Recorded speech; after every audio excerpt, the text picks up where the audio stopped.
Well, I don't think I need to convince you that we live in a rapidly changing world. And I don't think I need to convince you that we need to understand this world well in order to communicate Christ's character effectively. When it comes to sexuality and human rights, you know that we're seeing all kinds of changes going on. So it's a wonderful idea that Nola and Charlie, I think you guys came up with the idea to actually focus on this idea of sexuality and human rights. Now, what I want us to notice, and I really appreciate you guys the way that you framed it, because we're not starting with sexual rights. And that's a really important point, because what we want to do is work out what is the distinction between the two. They're quickly conflated in our society. All around us we'll talk about sexual rights, but what we want to do is work out what are the mechanisms and the drivers that are working through this idea of sexual rights. So we want to split those up today and work out this distinction. A part of the reason why we want to do this is because we don't want to be engaging in a discussion in which we don't know what are the assumptions driving these words in society. We want to have a very clear idea about what society is talking about when we come to society to interact with them. So that's what we want to do. Now, if we have a look at the World Health Organization, they're really quite clear about the distinction between human rights and sexuality. Very, very clear indeed. Let me read this to you. The application of existing human rights to sexuality constitutes sexual rights. Let me say it again. The application of existing human rights to sexuality constitutes human rights. So sexuality and human rights, they're not the same thing, but come into contact when society desires sexuality, a particular form of sexuality, to be protected. So that's the answer to our question, right? What is the relationship between a secular view of sexuality and human rights? Well, human rights are a way of protecting a particular view of sexuality, of good concerning sexuality. So we could go home now, but that's too short. We have 35 to 40 minutes here to talk this out a bit. That's a what question. What I want to focus on is how and why. And I think as people engaging on these issues in society, we have to get to how and why questions. How do human rights protect what society holds to be good concerning sexuality? Why do human rights protect what society holds to be good concerning sexuality? So let's tackle those two questions, how and why, by seeking to understand where we have come from. I can't stress enough, if we're going to engage society at this moment, we must know how we got here. So to begin to tackle this question, let's think about the sexual revolution, okay? Part B there. Now, I often hear that this moment is the result of the sexual revolution that began in the late 1960s. We've all heard that narrative. And of course, this is true to some extent. I'm going to challenge it soon.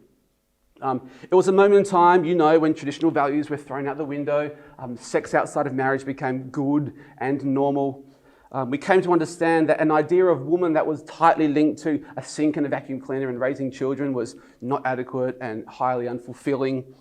And importantly, in this moment in time, we came to understand that conservative values just weren't good enough for helping us to understand what is good when it comes to sexuality. So the sexuality is not a reform movement, and that's important to note. It's a revolution. It turns society on its head, right? So in May 1968, that's the day where we kind of plot this kind of revolution.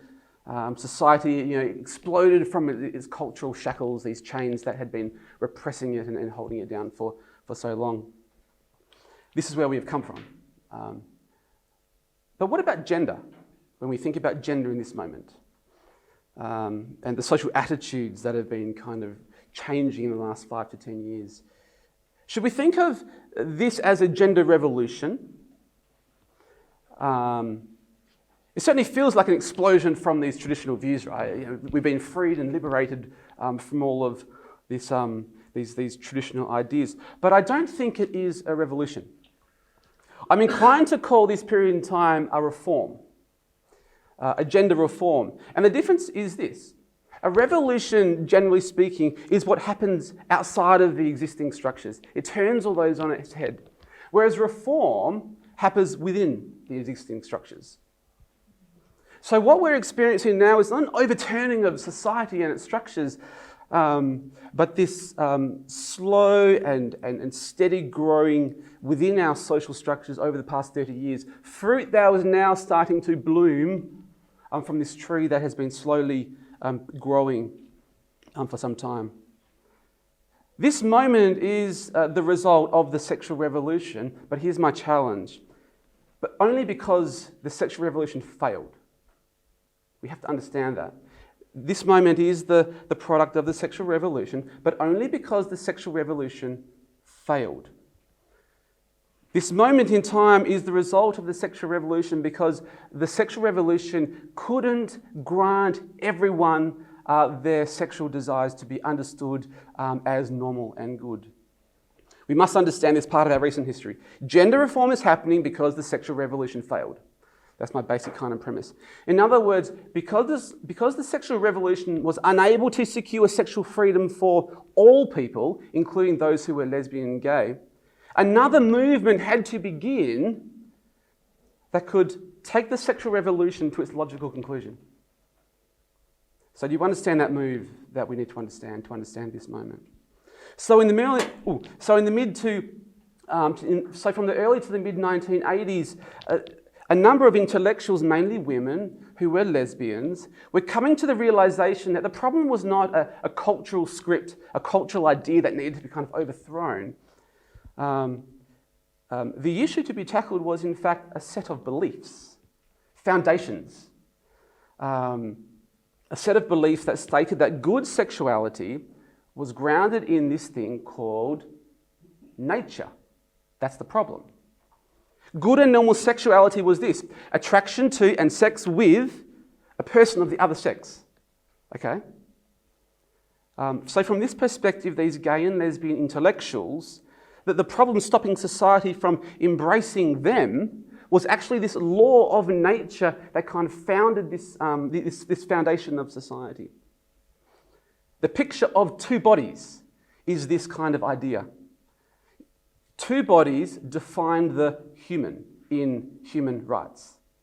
A man and a woman together.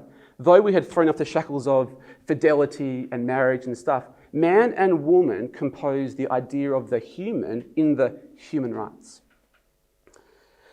So no amount of revolution or revolt can change these fundamental foundations that were structuring up society.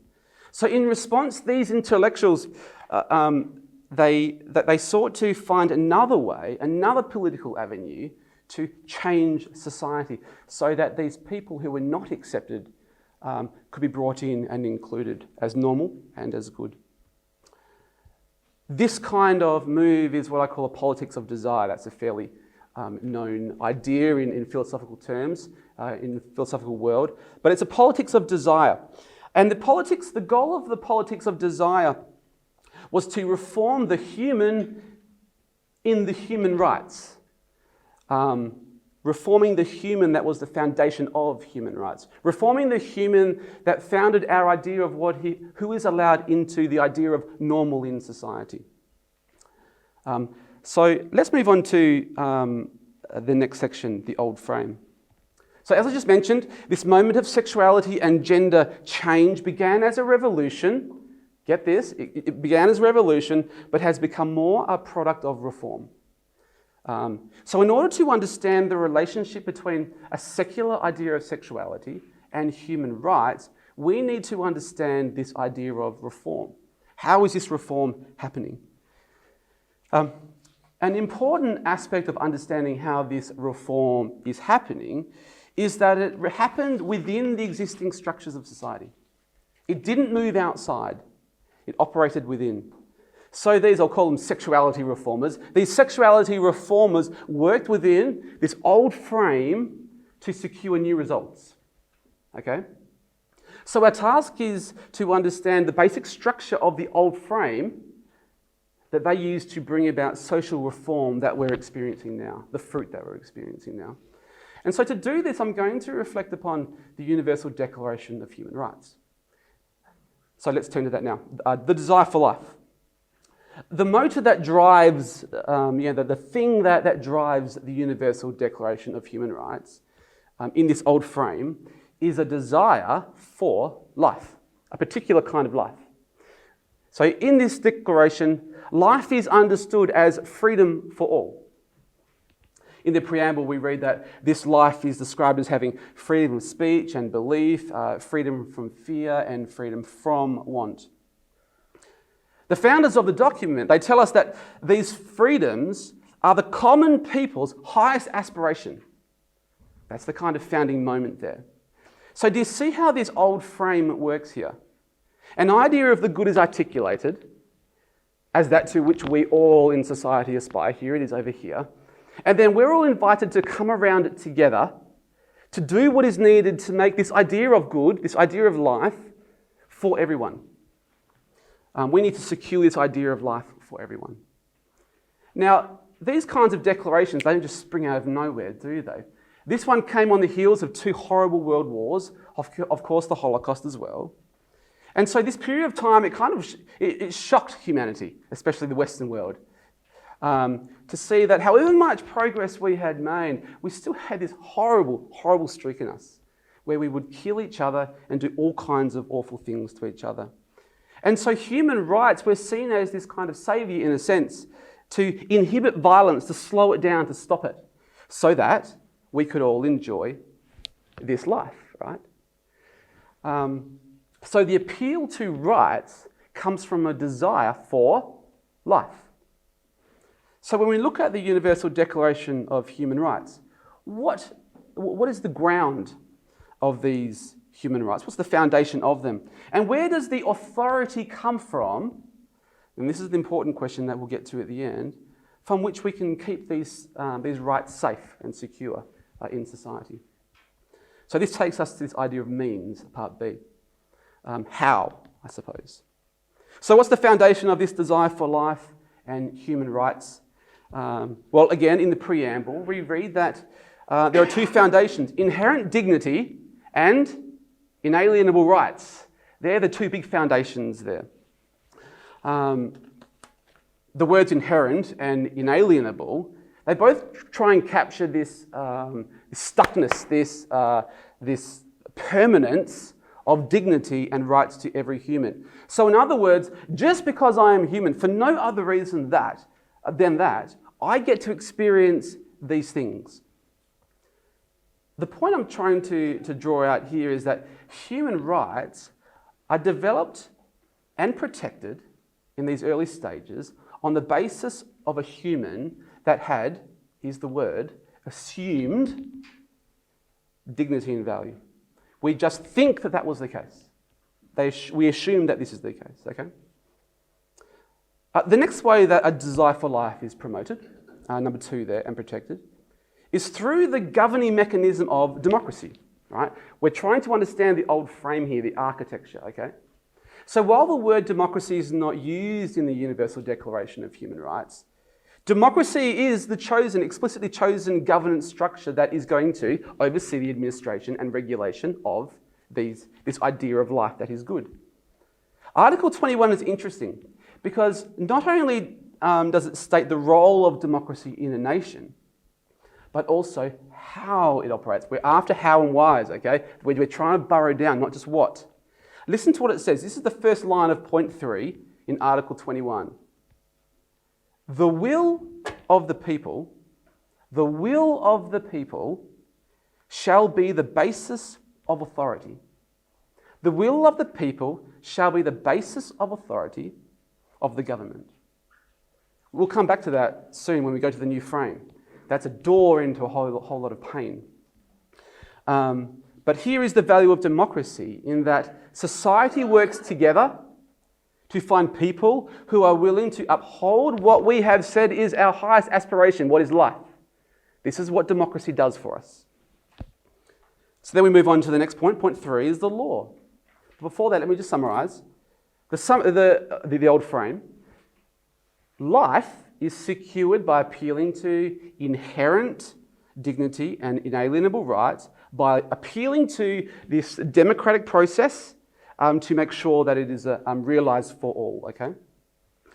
The final means, the final how that we keep this idea of life going in our society is by law. By gearing our civil laws and international laws to this idea of life, we actually safeguard this idea of life. And so we can enjoy our rights as much as we want, the Declaration says, as long as you don't, well, impact someone else's rights. So the controlling factor there are other people's rights, but the way that we mediate that is by having a law in our countries and internationally to help arbitrate that. So to sum up section 2, the old frame is tightly linked to desiring life, and not just any life, a particular life for all. The old frame is concerned with nations and societies working together to serve each other's and secure everyone's highest aspiration, this idea of life, right? And we use our democratic means and the law to secure this life for everyone. I think this is a fairly familiar picture when we break it down like that. We understand that this is how our society kind of works. Well, let's move now on to the new frame. I'm calling it the new frame just to distinguish it from the old frame, but it's the same structure, right? Because we know that the new frame is going to use that same structure. We're going to see now that there's a real subtle movement in how society thinks about the human at the base of that, human rights. And what we're going to see is that by reforming the human rights are also reformed. So what these theorists did is they understood that it's all about the foundation. You can set up society through law and government all you like. We've done that with racism, right?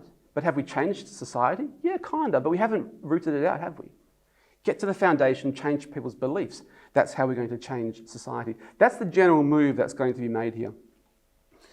So once again, let's think about this desire for life. So as I mentioned earlier, changes that are taking place are not revolutionary political theories, but they're using what's already in place. And this means that the basic premise of this new frame is the same as the old frame, desiring life for everyone. It's the same thing. The difference is that what is life in the new frame is different to what the old frame offered. For these new intellectuals in the 1980s, who saw the failure of the sexual revolution happening, they didn't see particular goods like education and medical treatment and leisure time and the right to work and speak and believe that. They didn't see that as good. Life for these people was still concerned with good, but a different kind of good. Good becomes not a particular thing. That's the problem. Good sexuality is no longer a specifiable thing. Before it was, remember, man and woman, attracted to each other, they have sex with one another. That is a good thing. It's a particular idea that you can put your finger on, you can kind of point out what's what. We're going to turn now to see that what is good is not a particular thing. So what is good if it's not a particular thing? What is good is a particular posture towards the other person. Good sexuality is not a specifiable thing, but a posture towards the other person that is not exclusionary and oppressive and violent. Okay, we know those words everywhere. So if what is good is a posture towards the other person, how should we understand this posture? What characterizes it? Well, in short, it's a posture of desire. But this posture of desire does not concern my desires. It concerns their desires. So what is good is a posture of desiring other people's desires. Do you see that? So what then must I desire about the other person's desire? Well, the short answer to the question is life. I must be deeply concerned with their desire to live, right? This means that what is good concerning sexuality and gender, I'm just throwing it all in there, is living in a posture that seeks the realization that the coming to life of their desire to live. So in this new frame here, the question is not, do I desire a particular kind of life for a person? That's the old frame. but do I desire a person's desire to live? And so, of course, the question that rings in my mind when I hear that, well, what do we mean by life, right? But also importantly, and what this politics of desire does, it takes our attention off life and turns us to the idea of desire. So let's think about that first. Point number one, the relationship between desire and life. Desire teaches me and you, us, that we are dependent upon the world for our life. It's actually a beautiful theological statement, right? That's what God said was very good. Everything he had made was very good. I desire air and food and water and love, all these things. And if I don't get these things, I'm going to die. All those things exist outside of me. I desire them, I need them for my life. If I go without air and food and water, I'm going to die a physical death, right? If I go without warmth and security and love, I'm going to die a metaphorical death of neglect and loneliness. I cannot have life without the world around me. This is a basic move in this politics of desire. I can't have life without the world around me, which means that I'm dependent upon you for my life. Imagine if the whole hotel says to me, you can't have food down here for the whole week. You hold the keys to my life. I desire food for life. You withhold them from me. So if you don't desire my life, and you'll desire my life, that's why you let me walk in and eat the good food. But if you don't desire my life, then I will die.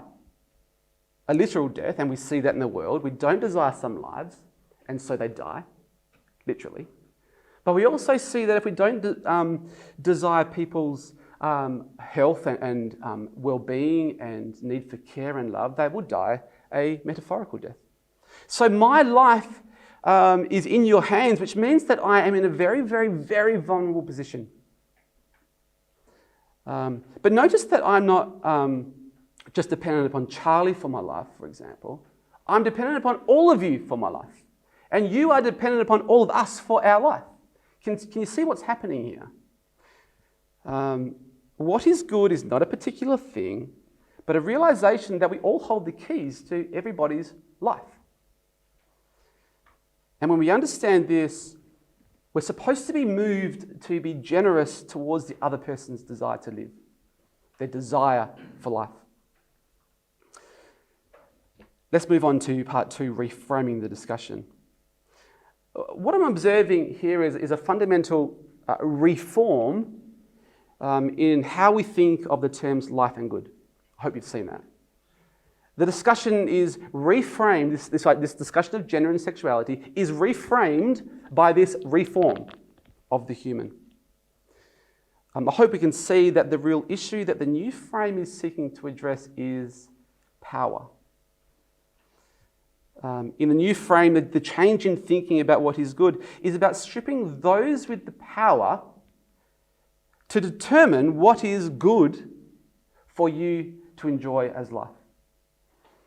So when we finally turn to the question, what is life, we don't get the chance to answer it, do we?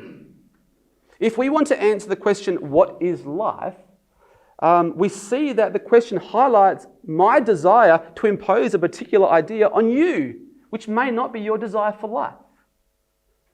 So to ask the question, what is desire, what is life, demonstrates that I do not desire another person's desire to live.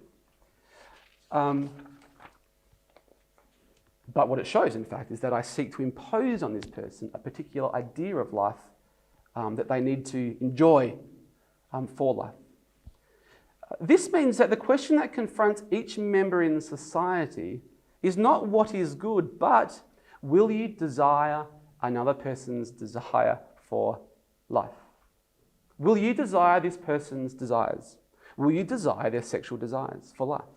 Or will you withhold from them the possibility of life? Are you seeing how the discussion about rights and sexuality and gender has changed in this kind of way?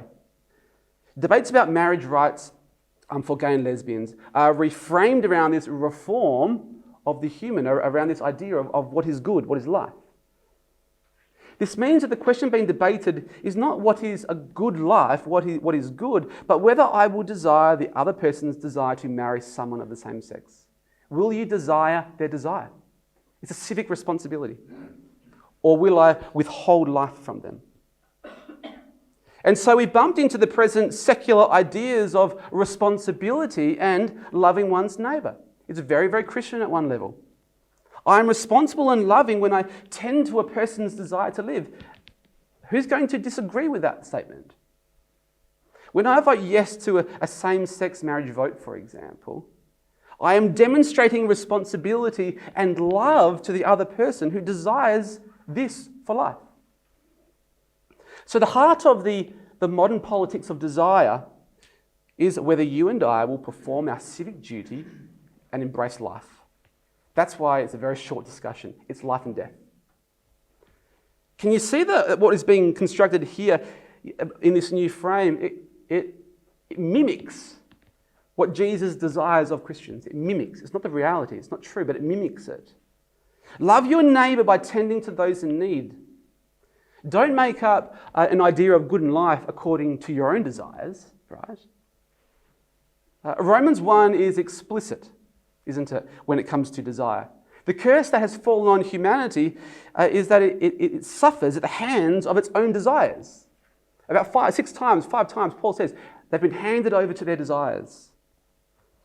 In this new frame, where are those evils of individualism? In this new frame, where is the evil of autonomy? Well, they're gone, aren't they? Each person is stripped of their right to impose their desires on another person for life. Each person is not permitted to go after their own desires. They must pursue the desires of others. Do you see? In this human constructed schema of what is good, the human has realized that we are our worst enemies. And so we must limit our impact on others by installing an idea of good that pushes away any capacity to be violent towards the other person. Of course, when you're talking about bombs and nuclear weapons, it's pretty easy. But now we've turned it around to be talking about sexuality and these more personal issues. What is good life? What is a good life is living in community and striving for the life of the other. That's how it operates now. So what is the idea or the right that tops all others in this new frame? It's not freedom of speech, is it? We know that. It's not tolerance, it's not autonomy, it's not individualism, it certainly is not freedom of religion, is it? Or belief. You see, the very point of this reform movement of what is life is to, here's the word, queer, shake, undermine, rattle, rights. That's what they're trying to do. And because rights are self-obsessed. They're about me. Rights frame a social posture towards the other that frame exclusion because it's based on a particular idea of good. I appeal to this idea of good to exclude that person from a different kind of life. So by installing the other person's desire for life as this kind of ultimate virtue, it's a theoretical masterstroke. It really is, because it gets my attention off me. My rights, my prerogative, my voice, my beliefs, and it refocuses all of them on the desires of others. So can you see how this kind of thinking can be seen as unselfish and as loving and as caring? What is love? All of those things. It's humble. But notice also that in reformulating what is life in this kind of way towards a posture towards the other person's desire, it also reformulates what is evil, what is not good. So in this new frame, if I desire my own desires, I become the one who withholds life from people, right? I am not loving, I am selfish, I'm ungracious, I am unproud, if I'm going to impose my desires on others, I'm a perpetrator of violence. I oppress. I'm exclusionary because I only reserve life for those who think that this is life. Everyone else is out. We are in a new discussion, and this is the discussion that we're in. So let's move on to the next part, the means. Remember that we talked about the Universal Declaration of Human Rights, and we saw that one of those means was democracy, which made the will of society the ground of authority. That was the point I wanted to kind of draw out. And I want to suggest that this is the weak spot in modern democratic nations. And by weak spot, this is what I mean. I mean that this is the point where good and what is life is able to be reformed to something else. So according to this new frame, the foundation of what is a good life is not human dignity and inalienable rights, but the will of those in power who decided that this is what is our highest aspiration. Who got to decide that this was the common people's highest aspiration? Well, some people somewhere, right? Who gets to decide what is life? That's what the new frame is working against. So there appears to be some kinds of truth in Alistair McIntyre, you may have read some of his work, in his response to the idea of human rights. He says, there are no such rights, and belief in them is one with belief in witches and in unicorns. Because what he saw was that it was an assumed human at the bottom of the system. This is the basic premise that this reform can operate on, the assumption that there's some kind of givenness to what I am as a human. The problem with the old frame, these theorists thought, was that some people somewhere got to decide what was the human in the human rights, man and woman. And the new frame says, no way, we're not doing that. Because there are some humans that don't look like and feel like and have sex like those humans. Their idea is, no, we as a people will decide what is good, what is life, what is the human. What is good is freedom of speech and religion and freedom from fear and want. What good is all of that if I can't marry the person who I love? For example. So in the past, we broadly agreed that life and good when it comes to sexuality and gender, which democracy and the law safeguard, we broadly agreed on that stuff. But now we're in a time where we don't agree with that stuff. It's no longer present in society, this general idea.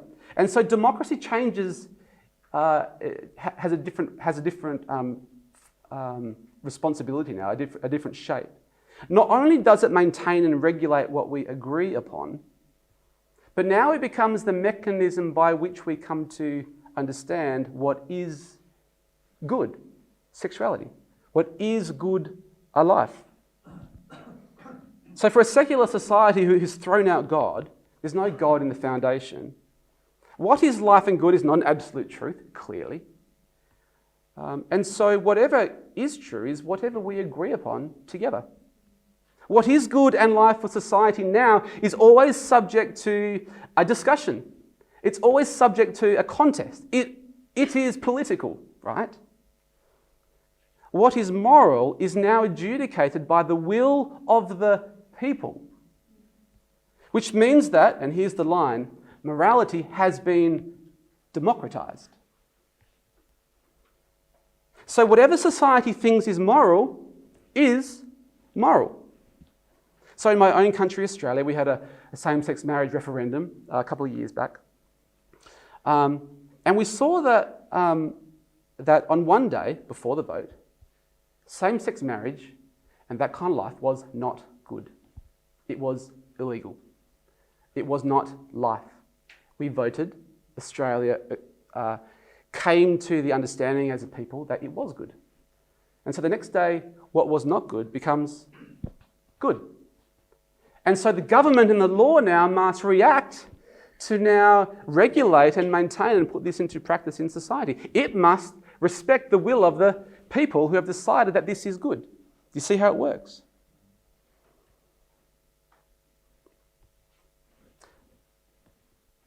The new frame seeks to challenge the assumption that a human being is something in particular. If it's not something in particular, it's something that we've agreed upon, it is. We agree on what is a human now. So according to my reading of the new frame, we come to understand a secular view of sexuality as not merely fruit of the sexual revolution, and I can't press this more. If it's just fruit of the sexual revolution, It's just a kind of autonomous individuality narrative.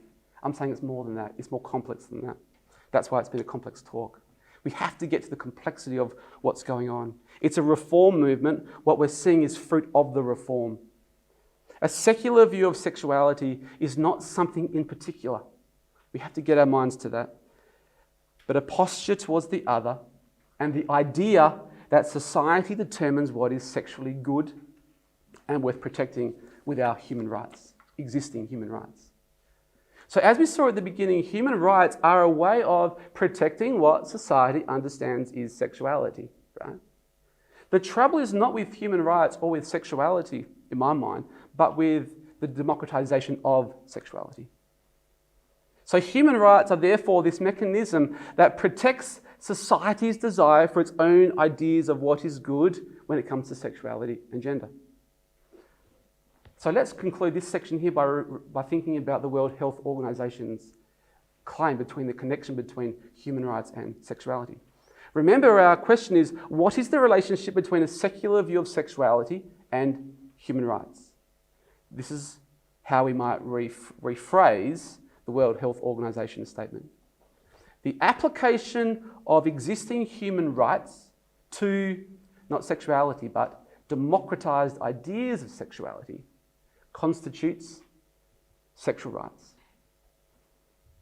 When we enter into discussions about sexuality or gender, we're entering into discussions about democratized ideas of sexuality and gender. We're entering into a frame that actually supports this and has historically supported this very idea. So let's move on to the last part very quickly. Reflecting from a Christian perspective, my view is that you guys probably have more to say about this than me. I deal with the theoretical side of things, where you guys are deeply at the coalface thinking about these issues, and I really want to hear your thoughts. But I've got two broad kind of reflections. And the first one is we must enter the discussion. And historically, we have not. And by that, I mean this. These theorists that I'm referring to, these intellectuals in the mid-80s, they went through, for about 20 years, 15 years, being viewed upon as absolutely absurd. It's rubbish, what they're doing. But what we've seen is over time is that it's taken root and it's grown, and now we've seen it bear fruit. And my lament is that we're just starting in the last couple of years to really put pressure on ourselves to go, no, we've got to get to the bottom of this. We need to get into the discussion, which I'm saying we need to get people into avenues we need to be creating avenues of getting people into these positions to be thinkers, to be communicating with people like yourselves who are at the coalface doing this work. But the second point about entering the discussion is, do we know what the discussion is about?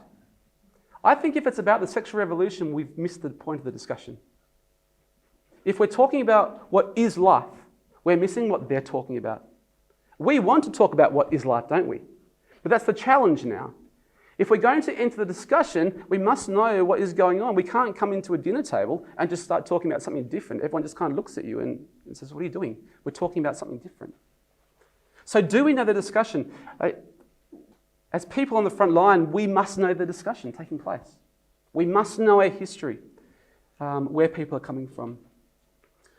But on a more practical note, we need to see that this new frame and the way it's structured is a trap. It's a trap. Either way you go. For a conservative Christian like myself, you find yourself, stuck. And it reminds me of, and I really reflect upon this passage a lot, even though it's a bit contested, is in John, where Jesus is confronted with the Pharisees and the adulterous woman.